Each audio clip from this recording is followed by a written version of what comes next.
Hello, welcome to Cashcroft TV. My name is Kalen Ashcroft. Thanks for watching another video on our leaders, where we will be covering all the leaders of the world, or at least most of the major leaders of the world as of this present moment. Today we will be covering Sauli Niinisto, the current president of Finland, and Nguyen Phu Trong, the current president and secretary general of the Communist Party of Vietnam. So without further ado, we shall begin with Sauli Niinisto. So firstly, I'd like to note that Sauli Niinisto is not related to Jussi Niinisto, who is the former Minister of Defense in Finland. Just so you know, there's no relation there. If you might recognize, they have a similar last name. However, the other individual, Ville Niinisto, who is the former Green Party leader, as well as a current member of parliament for Turku, is his uncle. So if you are familiar with his last name, one is an association, however the other is not. So without further ado, Sauli Niinisto is a Finnish politician and the 12th president of Finland as of 2012. He is a lawyer by education, and he has previously served as chairman of the National Coalition Party, the NCP party, from 1994 to 2001. However, they endorsed him in his previous elections, and they will be endorsing him in the next election campaign. He has also served as Minister of Justice and Minister of Finance, as well as Deputy Prime Minister from 1995 to 2001. So that's kind of just a brief overview, but as per usual, it's best to start with his early life, and that's where we will begin here. So he was born in Salo in 1948. So once again, he's a little bit of an older leader. He's turning 72, but to once again put that into perspective, Donald Trump is 74 as he's running for re-election now, and Bernie Sanders is turning 79 as he's running for re-election as well. So he's Niinisto is a bit older. However, he's been in power for a fair amount of time already, and he's not exactly necessarily the oldest. Additionally, the other leader we will be covering in this video, Trong, is also as well 2 years older, or 4 years older, sorry. So he's older, but I wouldn't say too old for a head of state. He was born on the 24th of August. I think that's important, at least to me, because he's born in the same month as I. I do think there is, I used to think there was no connection between when one is born and, for example, horoscopes. I thought they were kind of a pseudoscience until I read on an SAT article that people born in the West in December, for example, might seek more attention just because, especially at a younger age, their birthday competes with the holidays, that being New Year's or Christmas in the West. So people in December, if you were to take a sample of 100 people born in December in the West versus 100 people born in August, it's more likely than not people born in December might have a little bit, they might seek attention a bit more.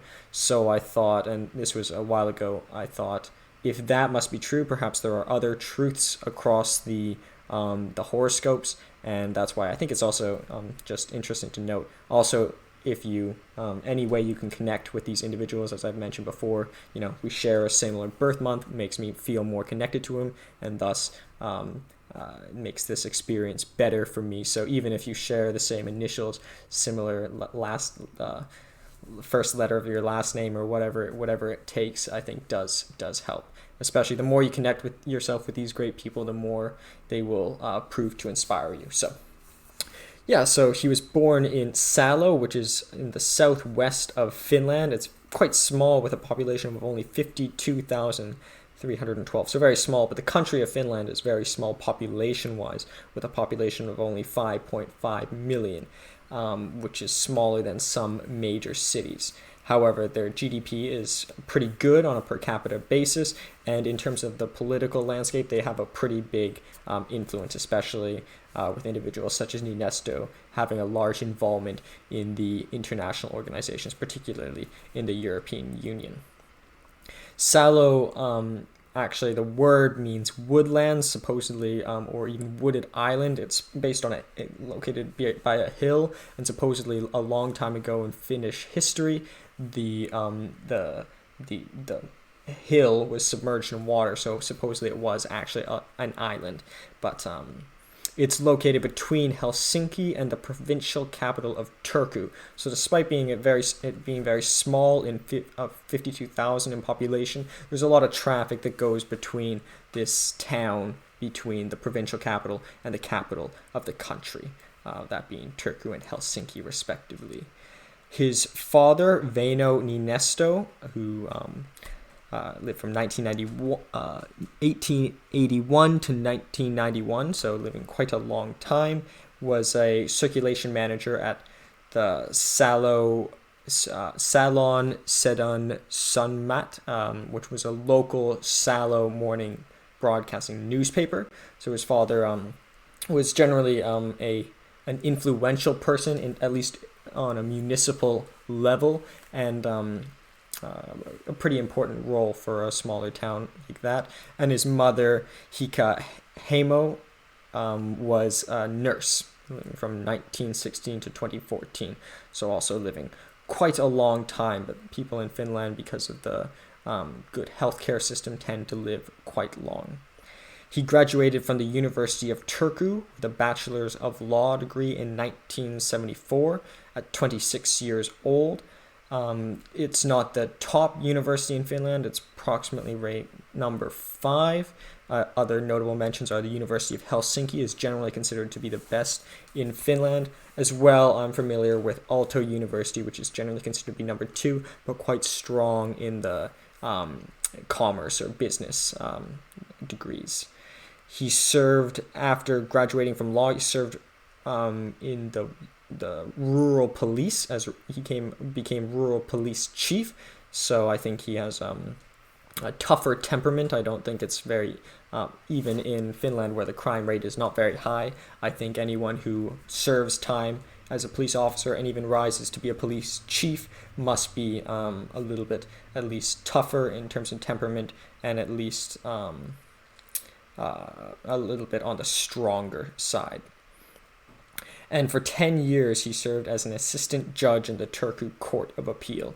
So the Turku, as I mentioned, is the provincial capital, and he went to Turku University. So on another note, maybe he didn't want to go to the University of Helsinki because he wanted to stay local, and he possibly had opportunities of rising in municipal politics, as he had done here, as he was a judge in the municipal Court of Appeal. The Court of Appeal, which is the higher level court that oversees lower court proceedings on a municipal level.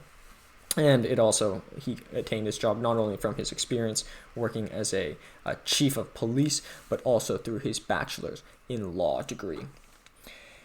In 1987, he became a member of parliament of Finland proper. So Finland proper is a region divided into 17 constituencies. So he was one of 17 MPs in this region at 39 years old. So I guess the main takeaway here is that it's never really too late to go into politics. He only became an MP at 39, almost 40 years old, which I guess that would, at least in parliamentarian systems, that's probably a pretty average age. But for anyone who might be watching this who is interested in politics, I don't think they should worry if they are not a politician and they're not even 30 yet. Kind of anecdotally, I'm two great authors, one perhaps famous, one infamous. In Plato's Republic, he mentions that it's foolish for anyone to enter into politics before 30. And interestingly enough, the exact same thesis is suggested by Adolf Hitler in Mein Kampf. He says that anyone who enters into politics before the age of 30 is setting themselves up for failure, because before the age of 30, both these individuals suggest that one is very impressionable before the age of 30. So obviously he waited even 9 years after, to the age of 39, entered into politics when his ideas, I think we could consider to be sufficiently formalized, and he was definitely not a youthful figure necessarily. So, and at 46 years old, he was chosen to lead the NCP party as chairman And after this, he subsequently became justice minister under Paavo Lipponen's first cabinet. Paavo Lipponen was the coming from the SDP, the Social Democrat Party, which was more left-leaning. The party through which Niinisto was associated with, the NCP, is actually a little bit more right-wing. He's considered to be the first actual president in recent history, conservative president of Finland. So because generally the Green Party often wins, as well as the SDP party, even though the NCP party isn't particularly right-wing, he's considered to be one of the first conservative leaders of Finland. So what does this say? Does this say that perhaps he's just an exceptional leader at being able to bring the country more to the right, or is Finland naturally tending towards more right-leaning policies, as we're seeing in many other democratic countries? I think the latter is true. I think Finland is moving a little bit more nationalist, a little bit more right-wing. And, once again, subscribing to the Tolstoyan argument, the to rise to the top is he suggests one must provide the least resistance, and therefore just essentially giving the people what they want. And I think that's one of the reasons why he rose to the top, was that the people wanted a more conservative leader, not too conservative. I'll talk a little bit more about his policies as well. He's got some more. Finland is generally a more left-leaning country anyways, but right-wing for them is most of the world would consider to be quite center, or even center-left, but within Finland he's considered right. But I think he really has given the people what they want, considering, as you'll see, such leads he gets in terms of votes. I think that the people were looking for a leader such as this.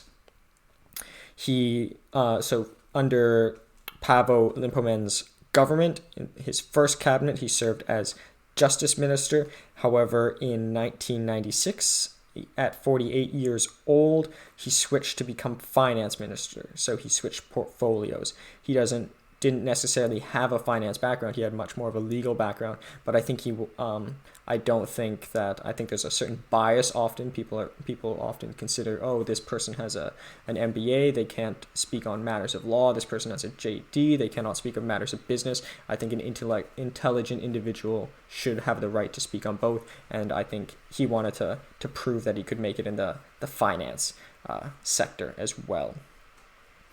On the 1st of January 2002, 12 member states entered into the Eurozone, and he was actually the first Finn person to use a euro. When I say Eurozone, that's when the 12 specific member states, not all of them at the time. The United Kingdom did not enter into the Eurozone. They continued to use the British pound. However, 12 member states in Finland switched over to the euro, and he was one of the first he was considered the first to buy a product with a euro. So evidently he supported the euro. He ran for, the NCP urged him to run as a president in the 2000 election. However, he said at this time that he was looking towards retirement, slowly trying to ease out of politics, and Ville Itälä became party leader of the NCP, so he stepped down at this point. And he ended his cabinet term in 2003 and became vice chairman of the board of directors of the European Investment Bank, which is a non-governmental organization that attempts to finance products within the European Union that lead to cohesion, just like a normal investment bank, however, with a specific agenda of focusing on cohesion. And it was based in Luxembourg, and probably he attained this role through, firstly, his support for European Union measures such as entering the Eurozone, as well as his experience as Minister of Finance in Finland. In 2005, March of 2005, he announced his candidacy representing the NCP party for the 2006 elections against Turja Halonen of the SDP party. She was actually the first female president of Finland, She was actually from the Green. Well, at this time, she was part of the SDP party. However, at this point, the NCP party gave him 717 million euros as well. The total budget of his campaign was 2.25 million euros, and he lost. So, an unfortunate financial loss and an unfortunate hit to his political endeavors. But it's interesting to note this, that when he originally said he was easing out of politics back in 2000, one might wonder, was he lying, or did he really want to ease out of politics but then just changed his mind? I think that he changed his mind. I think that after having spent time at some international organizations, he realized that certain changes could be made within Finland, and also he's very much, I would consider, a populist figure. He's very, very much well liked, and as we'll see in his election polls, he's very, very well supported. He ran in 2007 parliamentary elections because he had lost the presidency. So, as you know, this system has both a president and a prime minister and member of parliament. So the president would be a separate election. So he ran for a role as a member of parliament. However, he stated that he did not want to, within the parliament, he did not want to run for any high-ranking positions, namely prime minister. However, after running, he won with a record number of votes, 21% more than the 1948 record, and he therefore accepted the role as Speaker of the House in Parliament. So when he said he wasn't seeking any high-ranking positions, was he just being modest and hiding his ambition? This might be something that might be a little bit of a theme throughout his career. He seems to always hide his ambition, but then jumps at the right time. So he took Speaker of the House, not quite Prime Minister, not quite President as he hoped, but he still found a very high-ranking position. And he served this role as Speaker of Parliament in Finland from 2007 to 2011. He also around this time became honorary president of the European People's Party, which is a center-right organization of a party of parties across the European Union. He additionally, after this, he ran in 2012 as the NCP candidate elections to try to run for president again. I guess it's important to note most countries that I'm familiar with have 4-year terms. Some countries have 5-year terms. In Finland, there's 6-year terms, so that might have something to do with his age, because the people only have have less shots at running for president in Finland, because 6 years is quite a long time to wait for a new president. I don't know if you would consider this better. On the one hand, it allows the president to have more opportunities to implement their ideas over a 6-year term, but less democratic accountability. So it's debatable here. These are all arbitrary numbers. Perhaps a 1-year system is the best. Perhaps a 10-year system is best. It's all up to dispute, and I think it probably depends mostly on the population through which they're governing. So during this, he beat Pekka Haavisto of the Green League with 62.6% of votes in the second round, which Haavisto only got 37.1%. So this was actually the largest margin of victory than any other elected president. So at this time, although he had suffered failures throughout his life, he had lost as president before, he won with the largest margin of victory in the second round ever. So it's at this point, obviously he's gaining a lot of power, at least in terms of populism. And as well, he won 14 out of 15 electoral districts at a budget of only 1.2 million euros. So almost less than half of his previous budget, but winning by much, much more. Perhaps one might make the argument that he wasn't running against Tarja Halonen, the first female president of Finland, and his new opponent was weaker through the Green Party, or you can attribute it to him and say that he had just got much better and much more liked, and the political landscape was aiming towards a more right-wing candidate. The Green Party would definitely be considered more left, as you could probably derive from the name. As well, therefore, he assumed office on the 1st of March 2012, and therefore became the first conservative president in office since Juho Kusti Paasikivi left office in 1956. So very, very long time since the country had seen another conservative leader.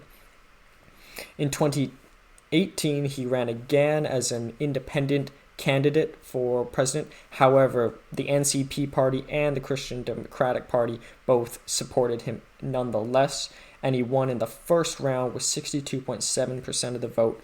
And he was the first in the history of Finland to win in the first round of elections. So he took office in February 1st, 2018. So this is very recent, and he is a very, very powerful individual, especially he is very, very well supported. In terms of his presidency, it is marked with he pledged a special task force to prevent the alienation amongst youth, and he marks concerns over the sparse populations in regions across Finland. So that's one thing that really marked his election campaign, is that he really advocates for the alienation of youth, and I think that's one of the main things that's driving his popular vote, is the younger population seem to be very favorable to his election. As well, he believes that the sparse populations across Finland are leading to things such as the high suicide rates, which I do believe is true.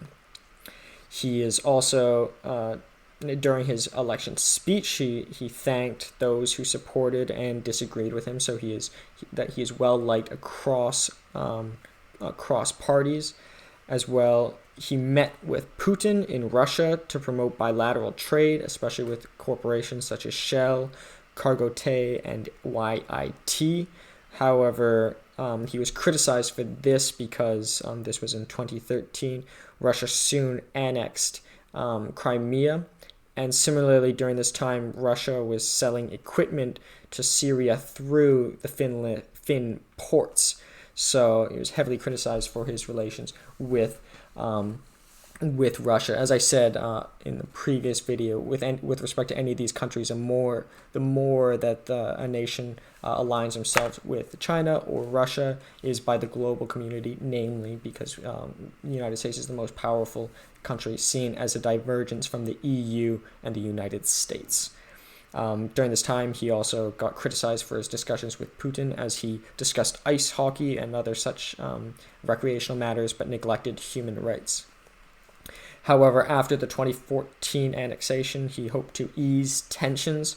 He told, and he was criticized at first, however, he told Putin that he is a NATO ally and Russia must do more.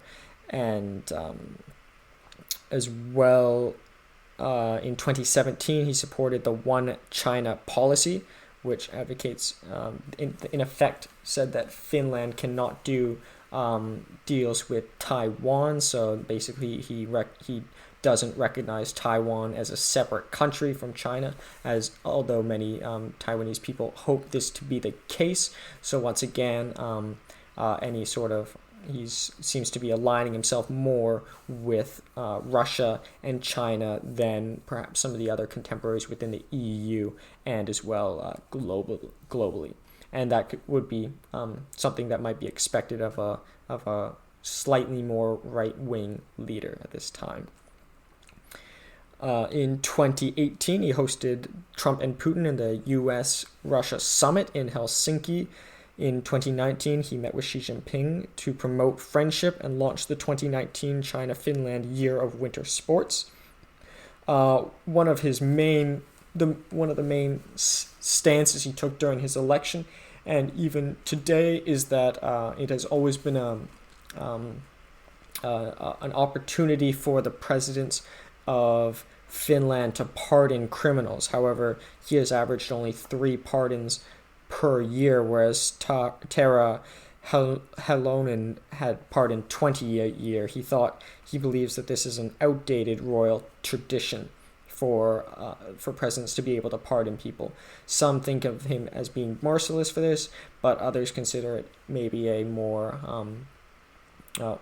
morally correct thing, in that at least the judicial body should not be the executive body should not be able to exert forces upon the executive branch. And I think that's important, at least in the separation of powers, as we saw with the president of Greece, Katerina.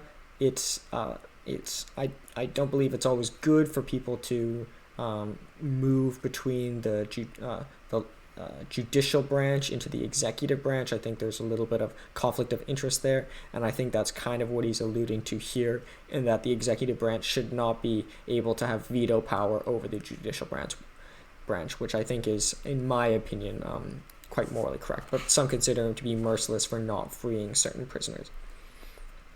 In terms of his personal life, he's married to Marha-Leena Alanko, was her maiden name, and they married at 26 years old, and they have had 2 sons. They do have 2 sons, but he was married to her because she died in a car crash in January of 1995.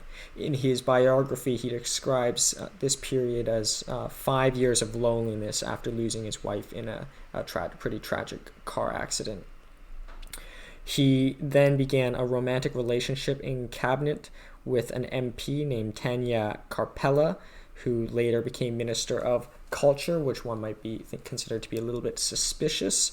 Maybe he had helped her attain that role. She was also a former beauty queen, but nonetheless she was she achieved much in her own life, being a beauty queen, but also a member of parliament through her own right, and perhaps this was really a relationship of love. Her party, interestingly enough, was a centrist party and was actually against him, so he was actually having a relationship with a woman across the benches, across party lines.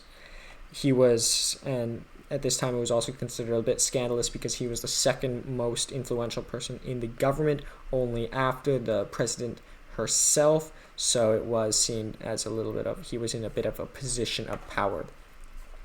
However, in 2005, he fell in love with, or began a relationship with, Jenny Hokio, who worked for the NCP party and was actually interviewed him at one point for the magazine, and they sort of kept their relationship secret until they had a marriage in 2009. So he was a bit older at this point, and in 2017 he had a son. I think that he at least for this most recent relationship, I think it's difficult because he's in a position of power. But just because one is in a position of power you can't instantly write off the table that it could be a marriage of love. And I think it likely is. I think he's a good individual, and I don't think he's forcing her at all. I think it seems as though they have a happy marriage, and I think she has a lot of a lot on her resume as own. So it's not like he's completely in a position of power there.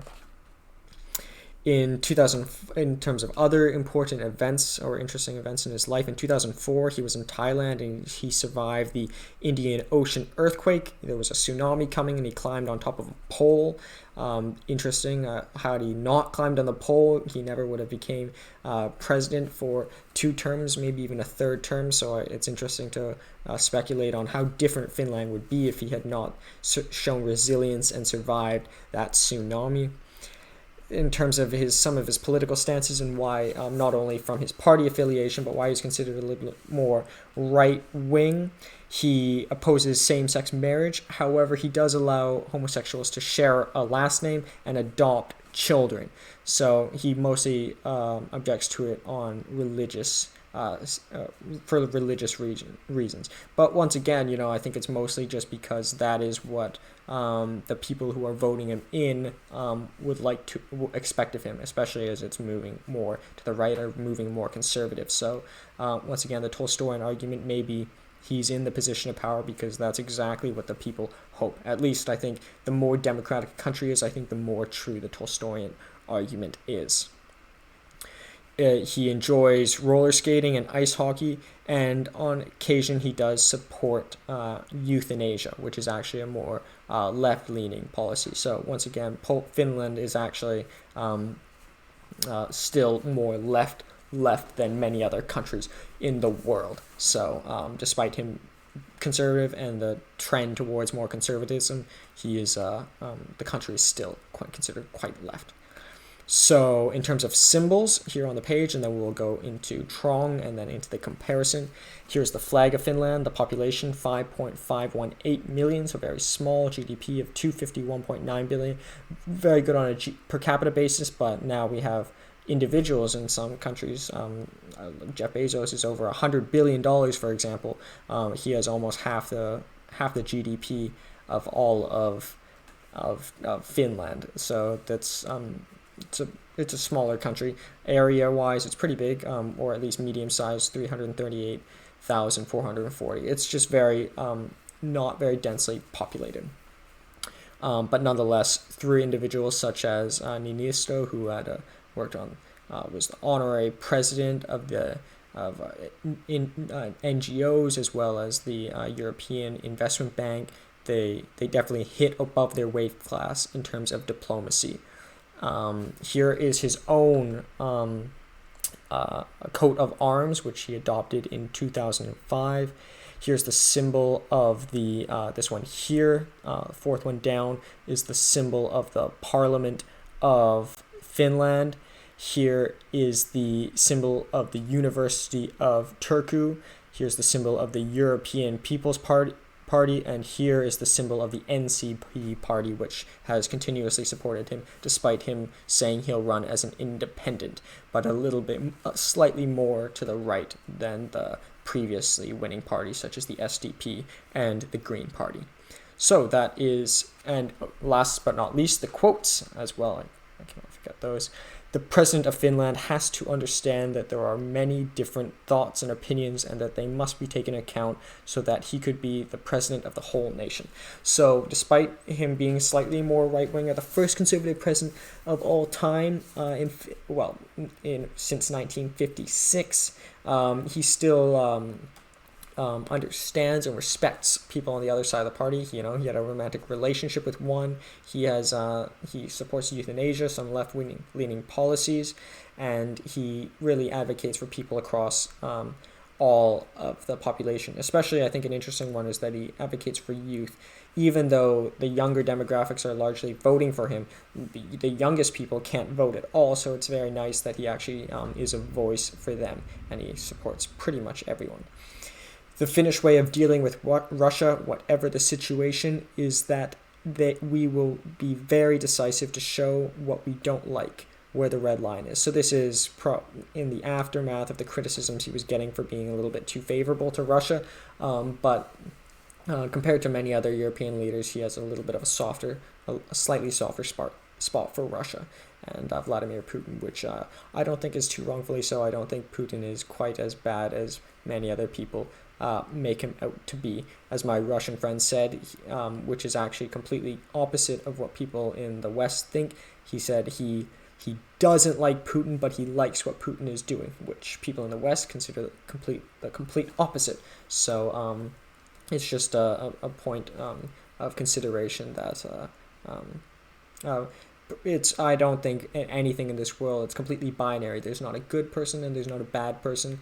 People have some good and some bad, and I think Niinisto has the ability to see some of the good in Putin and Russia.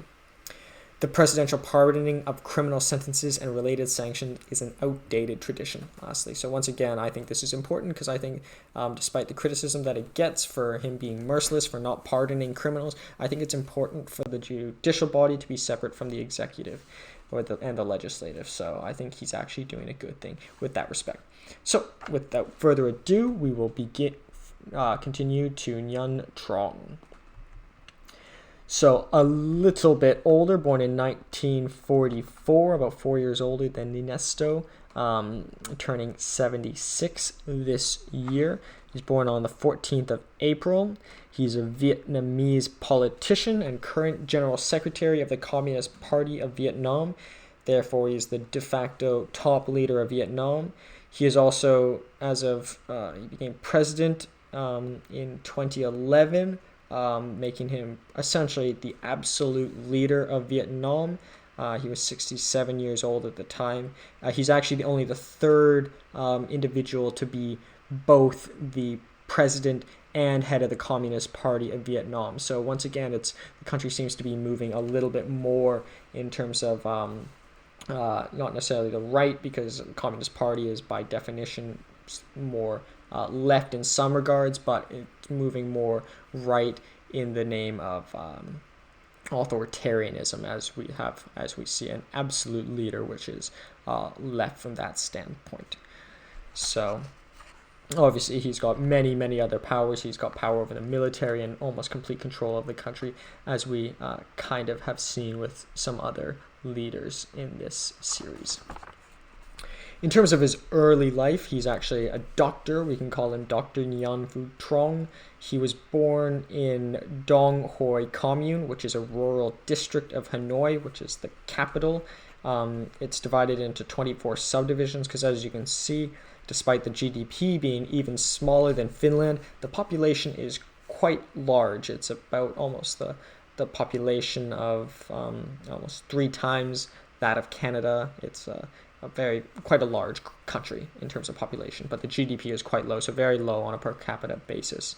I'll read it out here just to 95.54 million and a GDP of 223.9 billion and an area of 210,000 kilometers. So quite close in size geographically to Finland. Despite and very close in GDP, very close in area, but much higher in population. So that's you can probably do the simple math there.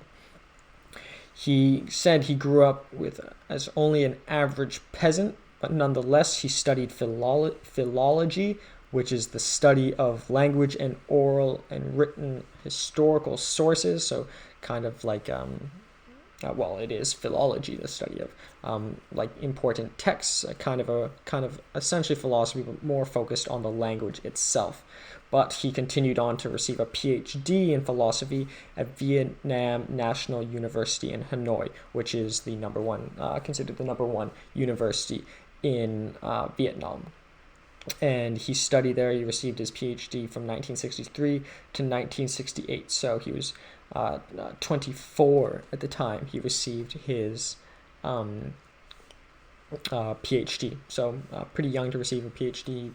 Probably climbed through the academic ladder pretty early. 24 is quite young to receive a PhD. He also received a PhD law from the University of Ho Chi Minh, as well as a master in diplomat at Ho Chi Minh University. Not quite on the level of University of Hanoi, but 2 other degrees. He's obviously a very well educated individual, and he's quite academically inclined, as we'll see throughout his career. He's officially a member of he officially became a member of the Communist Party of Vietnam in 1968, formerly called Labour Party at this time, and one of his first jobs was working for the Tap Chi Kong San, which is a communist review, which is a theoretical political agency that essentially was sort of like a think tank within what was called the Labour Party at the time, but is now called the Communist Party of Vietnam. In 1981, when he was 37 years old, he went to the Soviet Union to study at the Academy of Sciences, and he became a candidate of Sciences in 1983, just when he was turning 40. So he was already old. He spent a lot of his time just at think tanks and academically, not too much of a political involvement, sort of keeping his head down and educating himself. Once again, 40, it was about 39 when Niinisto became into political prominence. He was 40 when he finally finished his last piece of study. So once again, I guess rising to the top, there's an element of patience necessary and persistence. And also, I guess another important thing to note here is that he did have this international opportunity, which would have given him not only clout in terms of having international experience, but also a little bit of an understanding of the world. Obviously, the Soviet Union was quite closed off at the time, as we know, but still he had a worldly experience that a lot of the other people in Vietnam at the time could not compare to. So, in 1998, he entered the Central Committee's Theoretical Council, which was he became one of the most prominent Vietnamese theoreticians, and he ultimately headed the committee in 2001 to 2006, up until he was 62 years old. So once again, the main think tank of the Communist Party of Vietnam. So just really an academic figure, not necessarily coming from the military side or anything like that, but more of a theoretician. He stayed with he became part of the Central Committee of the Communist Party starting in 1994. He entered the Political Bureau since 1997, entered the Deputy National Assembly since 2002, and from 2000 to 2006, he was Secretary of the Executive Committee of Hanoi. Therefore, for this 6-year period from 2000 to 2006, he was the de facto head of Hanoi. So essentially, like a mayor, but with absolute authority. So, in terms of his actual presidency, he became chairman of the National Assembly in 2006, and he served that position until 2011, representing Hanoi. He was elected General Secretary of the Communist Party in the 11th National Congress in 2011. So he just essentially climbed his rank, moving from different parts throughout the party, and ultimately found himself or climbed his way up into the head. He was also re-elected in the 12th in 2016. As General Secretary, he heads the Secretariat and he is the Secretary of Central Military Commission. So not only does he have complete control of the Secretariat, he's complete control of the military. He is also head of the Politburo, which is the highest decision-making body in Vietnam. In 2018, the Central Committee nominated Trong to become president as well as head of the Communist Party. As I mentioned, had only happened 2 other times in history, that being Ho Chi Minh and Tru Dong Chin. So even though the Communist Party has essentially ruled Vietnam for a very long time, rarely has an individual attained so much power. He received a unanimous support within the Communist Party of Vietnam. So was this his own force, or was he really loved within the Communist Party? It's hard to say. One might say that it's more of a meritocracy within, although there isn't exactly different parties within Vietnam. There's pretty much the Communist Party has the vast majority of the seats in Vietnam as a whole. Within the Communist Party, you could say there are democratic forces there, which is interesting to note. Parallel could be seen with China. China is the Communist Party of China essentially rules the whole country. However, there are democratic forces within the Communist Party. There are about 1 million people within the Communist Party. To rise to the ranks to the top of that is almost like competing politically as well. And also, one might say it's a technocracy or a meritocracy in that the top person within the party will rise to the top through a pseudo-democratic forces. So, nonetheless, he was voted in the National Assembly, which the party holds an overwhelming majority, and he became the 3rd person to be head of the party and state after Ho Chi Minh and Tru Dong Chin, and he also became the 9th president of Vietnam. in his time as presidency in 2015, it was the first time a leader of the Communist Party or general secretary held office in the United States while not holding office, a post in the Oval Office. So he traveled to the United States for this reason.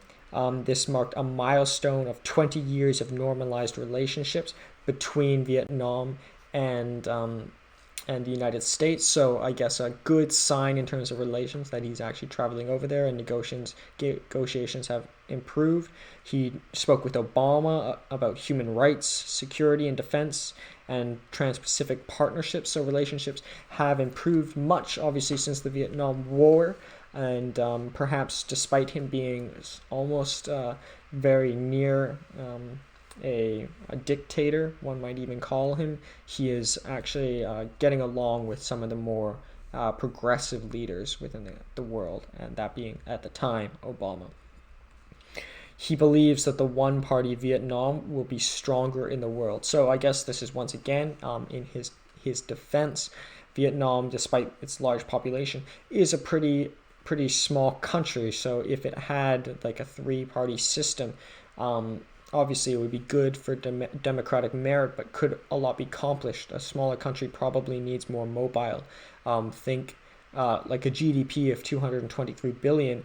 Imagine if like a corporation with $223 billion, which is quite small. There are trillion-dollar companies. Imagine if they had not a CEO, but I don't know, competing parties. Maybe it's best to be more mobile. So that's what his philosophy is. And he does have a PhD. He's very well educated. He has a PhD, 2 PhDs. He studied Soviet Union. He studied philology.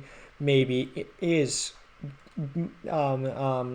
maybe at the time it could be better for them to have a one-party system, as long as there are democratic forces within the party itself, where the best individual does come to the top of the party. But obviously, I'm still in favor of a more Republican system. He's married to Ngo Thi Man, and he has 1 son and 1 daughter. And not much else is known about his personal life as well. So I guess one of the first comparisons here, but I'll talk more about the comparisons as well. Both of these individuals, despite Niinisto rollerblading a bit and playing a little bit of ice hockey, they both really are extremely career focused and didn't really spend too much time associating. Niinisto is also the head of the Finn Football Association, but nonetheless, each of these individuals are very, very, very career oriented, which would be one of the most important comparisons to draw amongst these two individuals. As for the information on the page, starting off with here's the flag of Vietnam, as you may guess. Here's the symbol of the Communist Party of Vietnam. Here's the symbol of his university, the University of Hanoi. This is the symbol of Hanoi, the seal of Hanoi, which he was a de facto mayor of, and he came from a rural part of the one of the Hanoi provinces.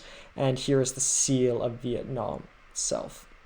As for the quotes, as mentioned, growing up, I was only an average peasant. So this is true, which seems to be true. I don't think, even though there is a bit of a huge wealth disparity, I think it would have been very obvious if he did come from a very wealthy family. I think most people, especially in the time he was growing up back in 1944, most of Vietnam was even poorer than it is today. I think it's safe to assume that he was pretty poor. At least he says an average peasant, so not even doesn't seem too much like a lie.